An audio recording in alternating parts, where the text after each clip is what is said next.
Hello everybody, welcome to Talk About Houses. I'm Todd. I'm Juana, and this is Mark Baker. So Mark Baker is a lender here in Las Vegas, and Mark can do loans anywhere in the U.S. So if you're buying that vacation home, Mark can hook you up, okay? So Mark is awesome. Now, Mark, we all know that there are lots of insurance products out there, from a home warranty, which is basically an insurance product that you buy maybe when you purchase your home. Maybe the seller pays for it, and it takes care of your dishwasher when it breaks or your garbage disposal. And then we have homeowners insurance, which is what pays if your house burns down, right? But then we also have mortgage insurance. What is it? Who pays for it? How much? Do I need it? Talk to me. Mortgage insurance. So mortgage insurance is a fee that the borrower pays on every loan, basically if you put less than 20% down on a conventional loan or conventional or jumbo loan product. You'll also have mortgage insurance on Federal Housing Administration loans, FHA loans, through HUD. What it is it takes the lender's risk off the table. So how mortgage insurance works, let's define a little bit more, I guess. If you buy a house, years ago you couldn't buy a house. I know we talked about this on another video. You used to be 20% down to get into a house, and they came out with FHA. FHA charges an upfront mortgage insurance premium. We call it an upfront MIP. And that's a fee that gets financed into your loan. And then you also have a monthly mortgage insurance premium, MIP. That's what that's called. On FHA, you have that for the life of the loan. That's the cost of doing a loan and being able to get into a house with a loan that's a little bit more forgiving to get into, as we talked about for FHA. On a conventional loan, if you put 20% down, everything in conventional is called risk-based pricing. The higher the FICO score, the more money down, the better the rate. There's less chance of a foreclosure because That's right. they have a ton of equity, they can sell the house. That's right. Yeah. So that's why it's called risk-based pricing. Mortgage insurance is underwritten the same way. If you put 3% down, if you haven't owned a home in 3 years, and you can qualify under what's called a first-time homebuyer program. It's one of the only places in the loan guidelines that says first-time homebuyer program, by the way. Everybody thinks that down payment assistance is a first-time homebuyer program. Not true. I think the only place in the loan guidelines anywhere where it says first-time home buyer is to be able to put 3% down versus 5% on a conventional loan. If you put 3% down, your mortgage insurance factor is higher than if you put 5% down, which is higher than if you put 10% down, which is higher than if you put 15% down. Does that make sense? Yeah. So the more downstroke, the lower the mortgage insurance. The better your debt to income ratio is, the lower the mortgage insurance. The higher your FICO scores are, the lower the risk of the loan, the lower the mortgage insurance. We have seen a loan where a borrower will put 5% down. We closed one recently where they had a $450,000 loan, put 5% down. Their debt to income ratio is really attractive. Their FICO scores are really good, and their mortgage insurance was $90 a month. We've seen the same loan where somebody put 10% down. They had poor FICO scores. Their debt to income ratio was high, and their mortgage insurance was $400 a month. Wow. So it's all based on risk for the borrower making the payments. So let's talk about that risk. Back in the recession in 2008, 2009, when everything, the values backed up 50%, there were a lot of people that let their homes go. And what would happen is if they had mortgage insurance, the mortgage insurance company would step in and cover the lender for the losses. So if I was a mortgage company, if I was Fannie Mae, and you owed $500,000, or easy numbers, if you owed $300,000 on your house, the house is now worth $150,000, and you're going to let it go to foreclosure, or you're going to do a short sale. The mortgage insurance company would come in, they're only going to get $150,000 for the house, and there's a $150,000 loss. That mortgage insurance company comes in and they insure a huge majority of that loss for the end investor. Does that make sense? Yeah. Yeah. So that's what they're doing. It's insurance policy. It's purely an insurance policy That the lender forces the buyer to pay for them Absolutely. on their behalf. for less than 20% down. That's Okay. exactly right. So, okay, so once I get to a point in my loan where I have 20% equity, Right?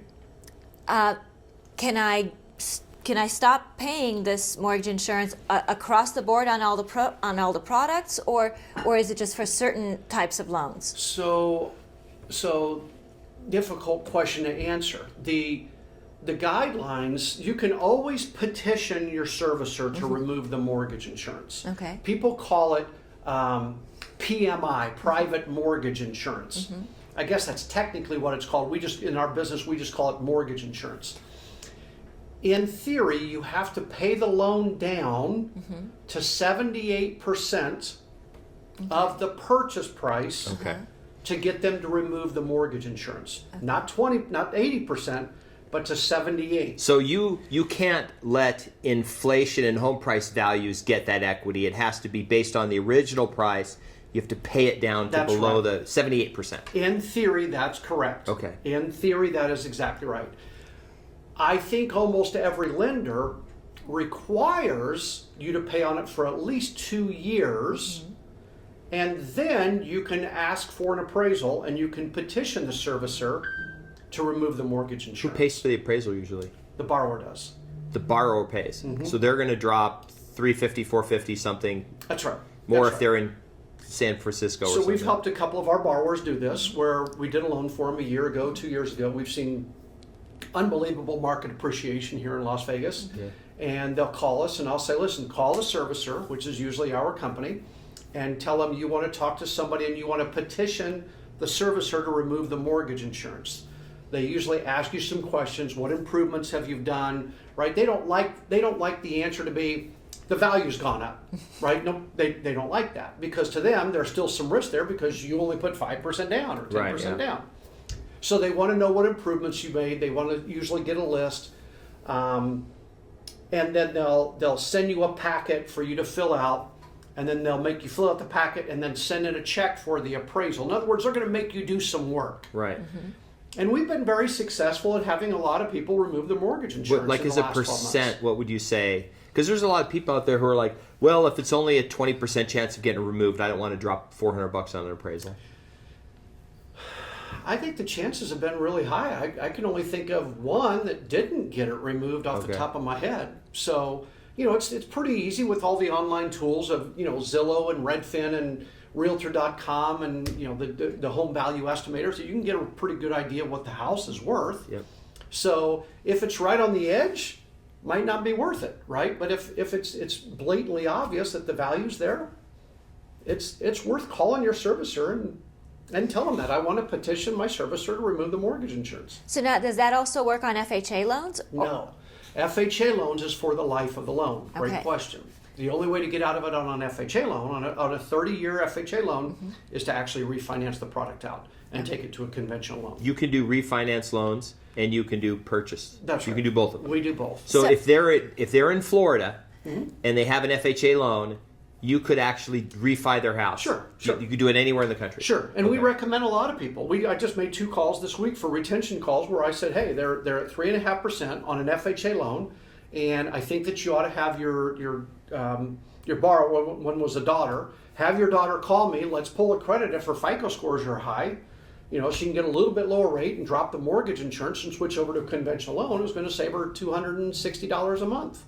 To me, that's a no-brainer. Right. The cost of a refinance, Right. Because she's only been in the house a year and a half. So it's not like she's 5 years, 10 years into it where she's only going to pay a Right. mortgage for 20 years. Now it's going to go back out to 30. It's still roughly a 30-year. And chances are they're not going to be in the house the whole 30 years. They're going to sell it at some point anyway. Yeah, the average is like 7 years in America that people are in a house or something like that. The average loan is less than 5 years. We actually did a video about this. It went from 7 to 10 over the last decade. I believe that. 7 to 10. People are staying in their houses longer. Really? Yeah. I actually believe that. The last statistic I saw was 7, and the average loan was still at 5 2 years ago when I read something. Yeah. And I don't know what you've seen this isn't recently. based on the length of the loan. This is based on Time. the turnover of a home. So it includes people who own the home free and clear.